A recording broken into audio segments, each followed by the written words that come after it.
নমস্কার বন্ধুরা, কেমন আছেন সবাই?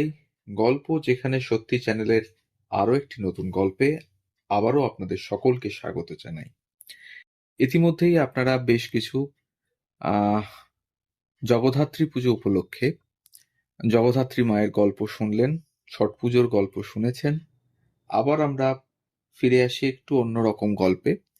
আজকে বলবো রসরাজ তুলসী চক্রবর্তীর জীবনের কিছু অজানা তথ্য। হ্যাঁ, নামটা শুনে নিশ্চয়ই বুঝে গেছেন কার কথা বলছি। ৭৪.৫-এর তুলসী চক্রবর্তী, পরশ পাথরের তুলসী চক্রবর্তী। তার অভিনয় দক্ষতার কথা, কিভাবে তিনি অভিনয়ে এলেন এবং তার জীবনচরিতি কেমন ছিল, সেটাই আপনাদের সামনে তুলে ধরবো আজকের এই গল্পের মাধ্যমে। তুলসী চক্রবর্তী যদি মার্কিন যুক্তরাষ্ট্রে জন্মগ্রহণ করতেন তাহলে অভিনয় দক্ষতার জন্য তিনি অস্কার পেতে পারতেন, এমনটাই মন্তব্য করেছিলেন চিত্রপরিচালক সত্যজিৎ রায়। কিন্তু হায়, দারিদ্র্যের মধ্যে দিয়ে জীবনের শেষ দিন পর্যন্ত কাটিয়ে দিলেন তুলসী চক্রবর্তী। অভিনয়ের গুণে যে কোনো চরিত্রকে জীবন্ত করে তুলতে পারতেন তুলসী চক্রবর্তী। ভালো গাইতে পারতেন, নাচেও দক্ষতা ছিল, তবলা এবং নানান বাজনাতেও পারদর্শী ছিলেন তুলসী চক্রবর্তী। এগুলোর সঙ্গে যোগ হয়েছিল অভিনয়ের সাবলীলতা। ব্যক্তিগত জীবনে অত্যন্ত বিনয়ী এই মানুষটি রূপলী পর্দায় তাক লাগিয়ে দিতেন দর্শকদের। ছোটবেলা কেটেছিল কাকার কাছে। কাকা প্রসাদ চক্রবর্তীর অর্কেস্ট্রা ছিল। তিনি স্টার থিয়েটারে কাজ করতেন। কাকার সঙ্গে থিয়েটারে যেতেন তুলসী। তখনই তার মধ্যে অভিনয়ের প্রাথমিক আগ্রহ জেগেছিল। কর্মজীবনের অনেক রকম পেশার অভিজ্ঞতা হয়েছিল তাঁর। মদের দোকানে বয়ের কাজ করেছেন, সার্কাসের জোকারও হয়েছিলেন, ছাপাখানায় কম্পোজিটরের দায়িত্ব সামলাচ্ছেন। এমন সময় একটা থিয়েটারের হ্যান্ডবিল নজরে পড়ে যায় তাঁর। অভিনয়ের প্রতি সুপ্ত আকাঙ্ক্ষা জেগে ওঠে। ছাপাখানার ৩২ টাকার মাইনের চাকরি ছেড়ে মাসিক ৮ টাকার মাইনেতে স্টার থিয়েটারে যোগ দিলেন। এভাবেই ঘুরে গেল জীবনের মোড়। সত্যজিৎ রায় জীবনের অন্তিমকাল পর্যন্ত বিভিন্ন সাক্ষাৎকারে বলে গেছেন, তুলসী চক্রবর্তী না থাকলে তিনি পরশ পাথর বানাতে পারতেন না।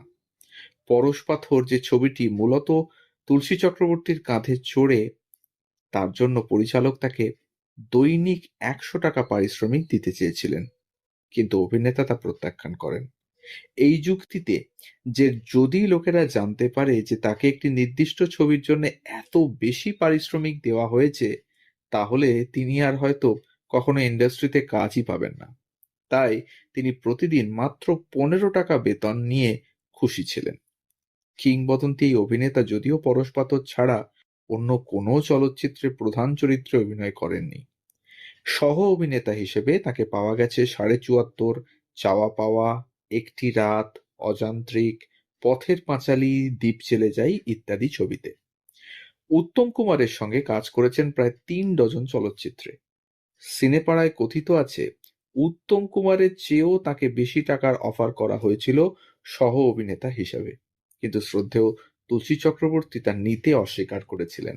কারণ তিনি মনে করতেন তার সমসাময়িক অভিনেতাদের মধ্যে একমাত্র শক্তিশালী অভিনেতা উত্তম কুমার।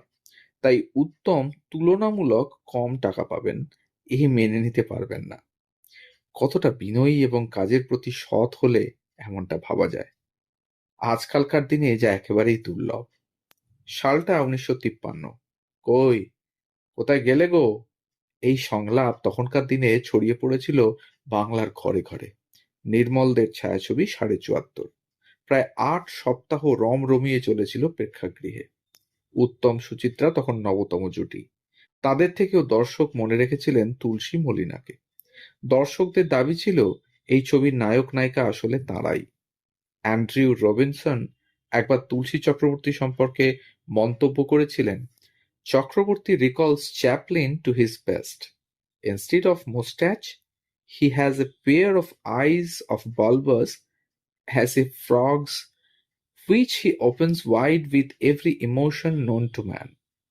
তুলসী চক্রবর্তী সার্কাসে থাকার সময় অনেক রকমের খেলাও শিখেছিলেন। শিখেছিলেন লাঠি ঘোরানোর আদব কায়দা, যা পরবর্তীকালে অভিনয়ের সময় বিভিন্ন চরিত্রে তিনি ব্যবহারও করেছিলেন অত্যন্ত সাবলীলভাবে। পথের পাঁচালী চলচ্চিত্রে খুব অল্প সময়ের উপস্থিতি ছিল তাঁর। গ্রামের পাঠশালার পণ্ডিত মশাই।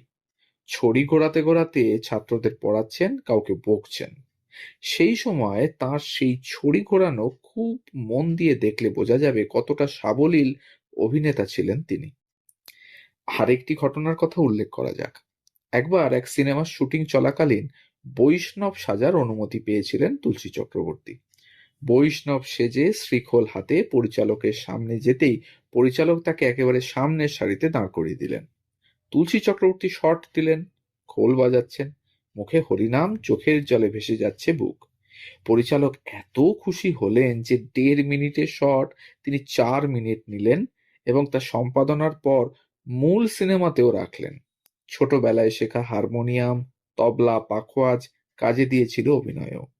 আসলে তুলসী চক্রবর্তী যখন যা শিখেছেন সেটাই অত্যন্ত মনোযোগ নিয়ে শিখেছেন। এই রকম ধৈর্য ছিল তার। শুটিংয়ে আসার জন্য তাকে ট্যাক্সি অফার করা হলে সরাসরি না বলতেন, কারণ তুলসী পছন্দ করতেন বাসে ট্রামে যাতায়াত করতে। এমনই এক হৃদয়খোলা শিল্পী তিনি। এই সততার বড্ড অভাব আজকালকার দিনে। তাই বারবার ফিরে যেতে হয় সেই সব দিনে, যে দিনগুলোয় রাজ করেছেন তুলসীর মতো অভিনেতারা, যারা নিজের প্রচারের থেকে শিল্পকেই গুরুত্ব দিতে চেয়েছেন বারবার। শতবর্ষ পেরিয়ে গেছেন তুলসীবাবু, কিন্তু শতবর্ষে তাকে ইন্ডাস্ট্রি কোনো শ্রদ্ধার বই দেয়নি। অথচ বাংলা সিনেমার ইতিহাসে তুলসীবাবু নিজেই একজন পরশপাথর। তুলসী চক্রবর্তী গোয়ারি নামক এক ছোট্ট গ্রামে ১৮৯৯ সালের ৩রা মার্চ জন্মগ্রহণ করেন। তার বাবা আশুতোষ চক্রবর্তী ভারতীয় রেলের কর্মী ছিলেন, মা নিস্তারিণী দেবী। বাল্যকালে অবিভক্ত বাংলায় নানা জায়গায় ঘুরতে হয়েছে তার বাবাকে।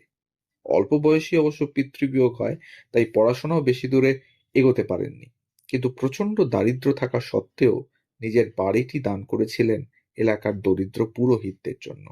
স্ত্রীর ভবিষ্যতের কথা ভাবতেন নিঃসন্তান তুলসী চক্রবর্তী, কিন্তু নিজের মহানুভবতা গুণটির স্ত্রীর জীবনে দুঃখ ডেকে আনল। শেষ জীবনে শরীর ভেঙে গেছিল তার, অসুস্থও হয়ে পড়েন। তারপর সেরে উঠে বাজারে গিয়ে একদিন কিনে আনলেন গলদা চিংড়ি, ফুলকপি, কড়াইশুঁটি। রাতে যত্ন করে রাঁধলেন তার স্ত্রী। খেয়ে দেয়ে শুলেন তিনি। ভোররাত থেকে শুরু হলো বমি। ভোরে ডাক্তার না আসতেই সব শেষ। ১৯৬১ সালের ১১ই ডিসেম্বর তুলসী চক্রবর্তী চলে গেলেন। তার মৃত্যুতে ন্যূনতম শেষ যাত্রাটুকু আয়োজিত করা যায়নি। এই ছিল তুলসী চক্রবর্তীর একটি ছোট্ট জীবনপঞ্জি। আপনাদের সামনে তুলে ধরলাম গল্প যেখানে সত্যি চ্যানেলের মাধ্যমে। আমাদের গল্প যদি ভালো লাগে তাহলে একটু আমাদের চ্যানেলটিকে সাবস্ক্রাইব করে পাশে থাকবেন, বেল আইকনটিকে প্রেস করে নেবেন পরবর্তী গল্প যাতে খুব তাড়াতাড়ি আপনাদের কাছে পৌঁছে যায় তার জন্য। আর ভালো যদি লাগে তাহলে একটু কাছের মানুষদের সাথে শেয়ার করবেন আমাদের গল্পগুলো। আমাদের গল্প পোস্ট করার সময় প্রতিদিন ঠিক সকাল ৯টা থেকে ৯টা ৩০ প্রতিদিন থাকছে কিছু না কিছু তথ্যমূলক গল্প। তাহলে ভালো থাকুন, সুস্থ থাকুন আর শুনতে থাকুন গল্প যেখানে সত্যি। সকলকে অনেক ধন্যবাদ।